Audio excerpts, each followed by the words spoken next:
About a week ago, Apple refreshed the MacBook Air as well as the base 13-inch MacBook Pro with two Thunderbolt 3 ports. I've already done a review of the Air. There will be a card at the top right of the video as well as a link in the video description if you want to check that out.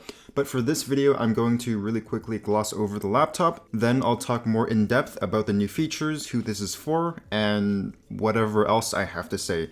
I mean, these laptops are so similar that you can just watch the MacBook Air review if you want more details about like the keyboard, trackpad, speakers, the build quality, that kind of stuff, and just apply it here. So build quality is the best in the business. Super rigid, zero flex, the hinge is a one-hand open, but there's almost no screen wobble. It's built like a tank and it feels like one too. Really well made. The keyboard has super low key travel, but it's really clicky and tactile, so I unironically really like it. Reliability is still unknown, but look out for the MacBook Pros that came out in May. They use the same keyboard, so they've had 2 extra months to fail.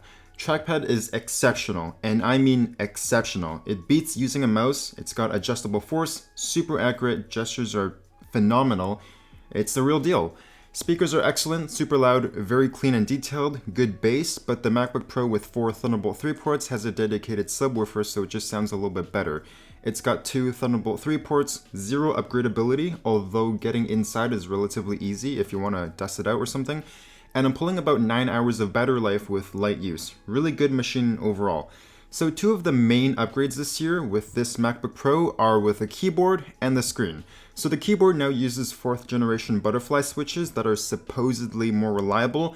There haven't been any complaints about them yet in the 2 months that they've been released, but do keep an eye out. And like I said, key travel is super low, but it's so clicky that I actually quite like it.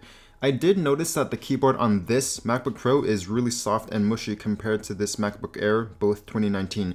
If this happens to you, take it back and get a new one because they should feel nice and clicky. Other than that though, they've made the Touch Bar and Touch ID fingerprint sensors standard on all MacBook Pros, so if you're a programmer or just anyone who prefers function keys, the MacBook Air is the only one that keeps it while still having a fingerprint sensor. In fact, it's the only one with the function keys. The screen has also been updated to True Tone, and for those unaware of this branding, like this name, what it does is it makes your screen warmer or cooler, like it makes it more yellow or blue, depending on your ambient lighting. Most homes will use warm yellow lights, so it'll make your screen more yellow to match your environment. I like it, I find it helpful, but you can disable it if you're doing color sensitive work. There's one other thing that I wanted to talk about. So I've never actually ran a colorimeter on a MacBook Pro until now, and when I measured this screen, the numbers were really surprising. So 460 nits of brightness, which is really bright. If you want to use it outdoors, it's totally enough. Literally full coverage of sRGB and P3 color gamut, like 100%. Color accuracy was exceptional with a delta E of just 0.9. It's got 1600 to 1 contrast ratio, full 10-bit color with a resolution of 2560 by 1600.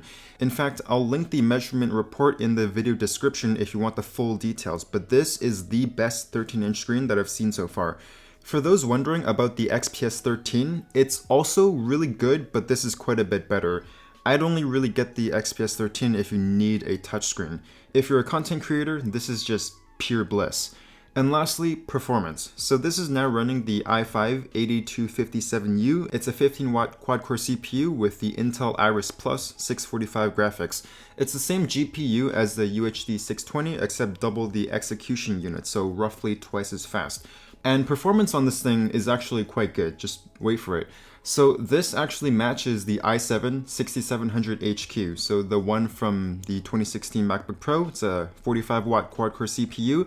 The surprising thing is that when you max out the fans, it literally does not throttle. It's 87 degrees under Prime 95, 2.6 GHz consistently, or 89 degrees with a consistent 3 GHz turbo boost in Cinebench R20. Crazy, right? You also have the T2 chip, which handles H.265 video in hardware, so you can edit and render at faster than real time. The last thing that I want to mention are the SSD speeds because of the MacBook Air controversy. In case anyone's wondering, 1300 write, 1700 read. So if you're a content creator looking for a 13-inch Ultrabook with a really good color accurate screen and fast enough performance to handle photo and video editing, this is it. I also get a lot of comments asking about Dell's XPS laptops, and from my testing of the 9380, It will thermal throttle under a heavy extended load. The MacBook Pro also has a better screen, so for content creation specifically, like video editing, and you don't need a touchscreen, I think the MacBook Pro is a much better option. And for those who are looking to purchase the MacBook Pro, but it's like $200 more expensive, so you're looking to buy the MacBook Air instead, which is $1,100, I would recommend just waiting a couple months for Apple to put it in their refurbished section and you'll get 15% off, so about $1,100. Same return policy, same warranty, brand new battery, it's basically the same as new. Okay, so that's the end of this review. I would love to hear any laptop recommendations in the comments section. And serious question, would you rather see a totally maxed out Mac Pro this fall or something more reasonable that an enthusiast might buy? That will let me know which one to review. Thanks for watching. I'll see you guys next time.